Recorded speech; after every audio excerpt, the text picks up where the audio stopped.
everyone. This is going to be your love reading, but before I begin, I just wanted to say it in one shot rather than having to say it each and every time that I film a video. This way it's just out. I've been doing a lot of research recently on getting a new tarot deck to either work alongside with my spiral tarot or even to let this new one take over for a little bit. And I researched and researched and researched, and I found the exact right tarot deck for me. And so I'm going to show it to you. This is called the Gaian Tarot, as in Gaia. Gaian Tarot, and I will tell you why I love this deck so much. It's about real life, and it's about real people and real situations. I have noticed, and I'm sure that a lot of you have noticed as well, that there's only a certain amount of tarot decks that have diversity in them as far as body shapes, the sexes, different skin tones, different everything, all different kinds of diversity, and a connection with nature that isn't necessarily a fantasy. I like this one because it's very real. It's about real life and real people, and I really truly appreciate the diversity of this deck as far as the types of people that are in it and what they look like and the different ages and everything. And so I'm actually giving you a sneak peek preview of this new deck, which you are probably going to be seeing a lot of in the future. And so I'm going to be using these half and half with the spiral deck for your love readings. And look at how huge they are too. I actually had to trim these. These were even bigger than they were, or these were even bigger before, and I cut them down. I cut the rims off of them. They're really, really interesting, as you're about to see. So I'm going to do a 6-card reading for you all for love and relationships for March. The first half, or the first 3, will be with the spiral, and the other 3 out of your 6 will be using the Gaian Tarot. It's been extremely fun using the Enchanted Map Oracle for your general readings this month, but I do have to say I kind of want to come back to reality a little bit instead of being so fantastical about things. I enjoy that because I'm an extremely imaginative person, and I like to use my imagination and storytelling abilities, but I know that not everyone is cut out for the fantasy edge of things. So let's get started with your love readings, and you'll have to let me know what you think about this deck. I absolutely adore it, and I'll see you in a second with your love reading. Hello, Aquarius. This is going to be your love and relationship reading for March 2019. And this is for Aquarius rising, sun, and moon. For love and relationships. And we'll just see what comes out, because these are more specific. This may or may not resonate for you, and you'll know pretty soon or pretty quickly into it whether or not it does. If for some reason this does not resonate for you, you may want to check out your other 2 out of your rising sun and moon and see if any of those resonate more for you or can help you in some way, because that's the whole point of these, right? So, okay, here we go. What's going on for Aquarians with love and relationships in March?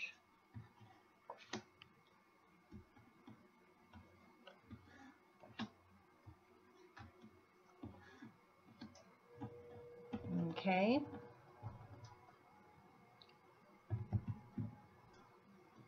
Almost done. And then I'll show you your cards before I start.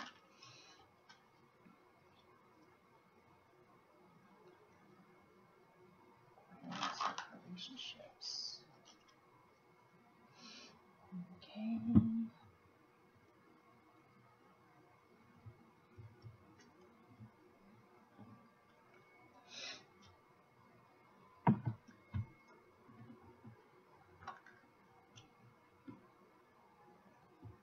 Ooh, okay.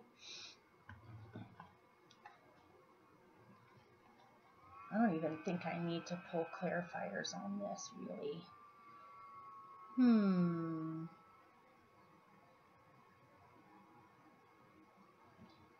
Well,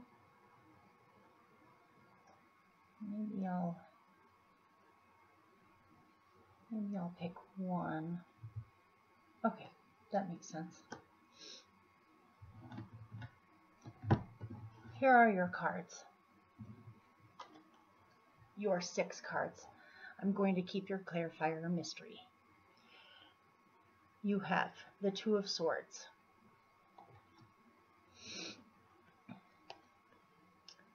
the King of Swords. This is your court card, by the way.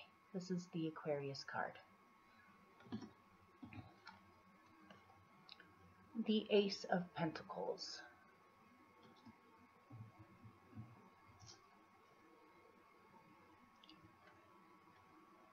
The Child of Water, which is the same thing as the Page of Cups.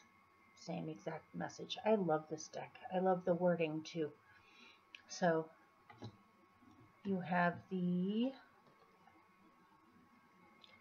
5 of Fire, which is the 5 of Wands.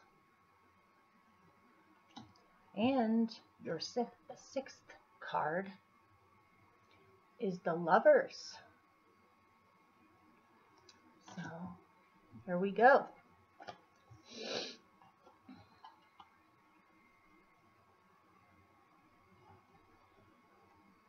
In the past, with love and relationships, and I'll read it for singles and people that are in relationships or just started relationships.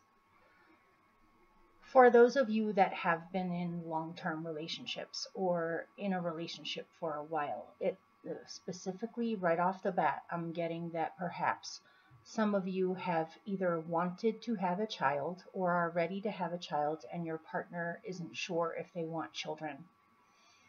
Or it could be flipped where your partner wants to have a child, but you're not so sure if you're ready to be a parent. And if this is a specific message for you, it seems as if you have definitely been thinking about this conflict of future plans for the relationship, where you definitely have been undecided about this. If they want children and you're not sure, you want the relationship, you love the person, but you're not sure if ultimately long-term it's going to be compatible. Because either way, one of you is not getting what they really are ready for. If this isn't another way of reading this that isn't so specific, is that things possibly and this is if you're in a relationship, things have possibly been put on hold in the relationship, and either you or your partner has been wanting to bring new, fresh, adventurous energy into the relationship, where the relationship can begin again, or have a renewal of love, or a renewal of sensitivity and a sense of adventurous. You may even be feeling a lack of empathy in the relationship, or a lack of emotional understanding in the relationship. Or it may be that one of you is a homebody where they'd rather stay at home and one of you likes to go out and do things with your partner. There's something going on here that seems a little incompatible. And so you've really been torn with this, where you haven't really been sure what to do about this. It's not so easy to just decide, okay, I'm going to end the relationship, because our needs are different. It may be you have very deep feelings for this person. It seems like a tricky situation. If you're single and you're not in a relationship, it may even be that someone invites you, or someone is showing an interest in you, or someone invites you to do something with them. This person seems really playful, seems pretty darn genuine, and is a fun-loving person that likes to bring people out of their shells, I'm getting. And you may have been invited by this person to spend more time with them, or they're showing an interest in you. And it seems as though you're a little bit undecided about this. You probably know more than me, if this even resonates for you, on why you're feeling torn about this. Maybe you're just not sure because of past things that you have been through in relationships. You're reluctant to just trust. And it may even be that you need to get to know this person a little bit more before you really make up your mind. But at the same time, try not to be too closed off. If anything, this could be a good friendship, or this could be something fun that you can do. You don't have to think too long term in the future with this. You can just allow it to unfold and be what it is and see what happens. Or it could be flipped, where you're the person who's interested in someone else and they're not sure. They may not be ready, or they may be still dealing with inner conflict over past relationships to really be open enough to accept this from you. And if you have had no one interested in you and you are interested in no one, it may be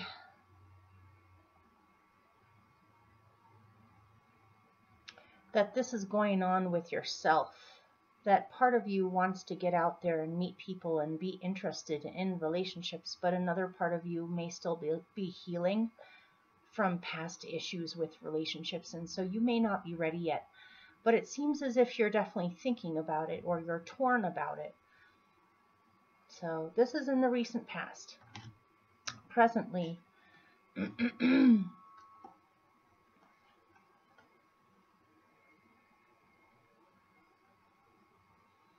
and you have a clarifier to go with these two. I had to pick one more on this. So presently, with love and relationships, if you're in a relationship, again, there seems to be a need for some kind of a major decision to be made about a relationship. There may have been some conflict, either a conflict of interests or a conflict of how you see your futures, a conflict where you're both at a point where you're not really sure what to do about this. You have discussed this, or you have been talking to your partner about your conflict, or you may need to speak with your partner about your conflict or their conflict or the mutual conflict going on. There may need to be some kind of a decision made. It may be that every time you try to communicate, it turns into a disagreement or a fight even. But it seems as if both of you are trying to not take it to extremes, but it is something that needs to be talked about or decided upon or dealt with pretty immediately, really. And your clarifier to go with those two, and I'll read it for singles too, is the Six of Fire. And what I'm getting is that both of you need to get out of the house more and get more social again. Have an interest in each other's interests. This is the Six of Wands. In other decks, this is considered a victory card, or you have won, or you have achieved harmony of action after a conflict. This is the next one up from the Five of Fire. This is the Five of Fire. This can also be using conflict as an impetus for change. Notice this is a fire-breathing person who has turned the fire element into some kind of entertainment, or he's using that conflict. He's using that fire. And that's why I kind of get the feeling that both of you want to do something about this conflict, or to utilize it, or to find some kind of harmony out of this, because you also have the Sixth, which is the next level up, is harmony with action, or the conflict is resolved, or you have some kind of a victory, or you feel successful, or you feel like you're able to have what you need or want, both of you. So I got a specific message, though, that if you have been having conflicts, if the conflicts have even been about children that you have together, if you're married and you have children, this may be a conflict of interests as far as your children goes on, I don't know. I mean, Could be conflict over how they should be educated, or you both have completely different parenting styles. One of you may be more relaxed, the other one may be more disciplinarian, and so you're realizing you need to figure out or to work out some way where you can both be who you are, but find some kind of a compromise or some kind of a successful outcome of all of this, or to work together rather than against each other. So I am getting a specific message that you guys need to get more creative together. It may be that you have been inside the house too much together, or you've fallen into too much of a routine, or the conflict has taken over your lives where you just are constantly disagreeing with one another. What I'm getting is you may need to get out of the house, maybe go see a play together, or go to a social event, or go to a festival, or do something to make the relationship feel adventurous again. And this will help with the conflicts. This will help you guys to feel more like you're on the same page, or to encourage each other with each other's goals or creative gifts, to encourage each other.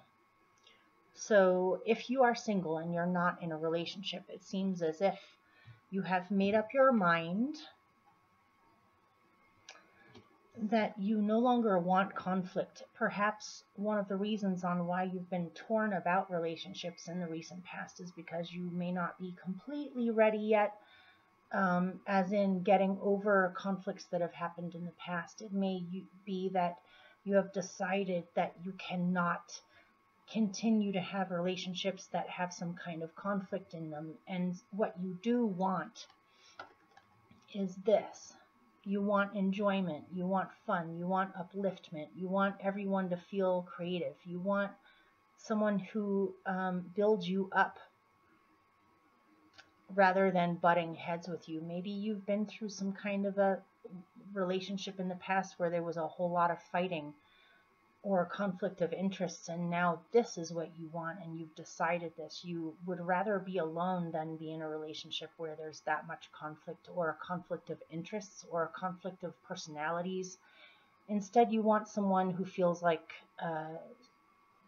they belong to your tribe, or you understand each other, or you have similar interests, or you can uplift each other, and this is what you want. In the future,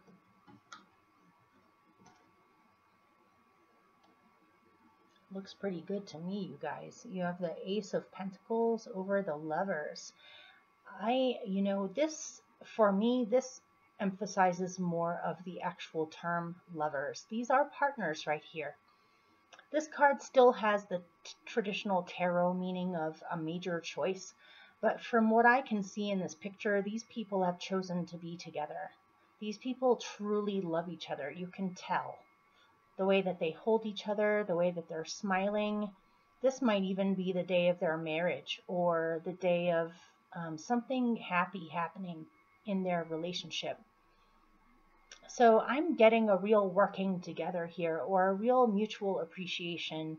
And there may be some kind of a major choice involved, but it seems like the choice is something that makes both of you happy.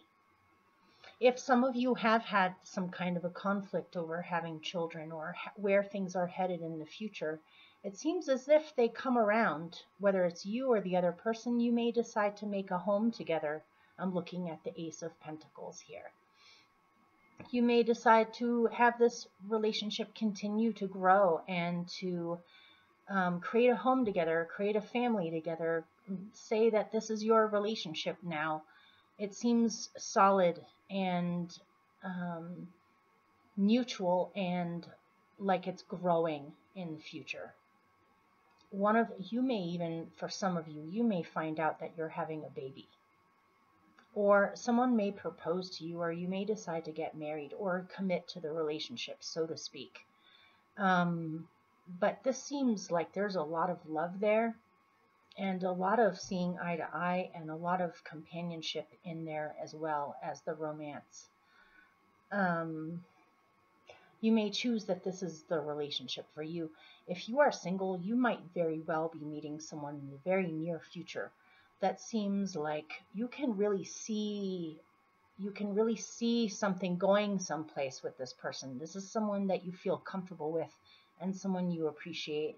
Someone who almost seems like they're made for you, or you're perfect. You're not perfect beings, but you're perfect for each other. It looks amazing. So hopefully this did resonate for you. That's a really happy ending right there. And I'll see you soon in the middle of the month for your random messages from the universe. And please cross your fingers with me that my computer battery will still continue to work until I get its new replacement. Otherwise, my computer is going to crap out on me, where I may not be able to put out those mid-monthly readings because my computer will be dead. So let's all put the energy out there that my battery will continue to make it through until I get my new replacement battery.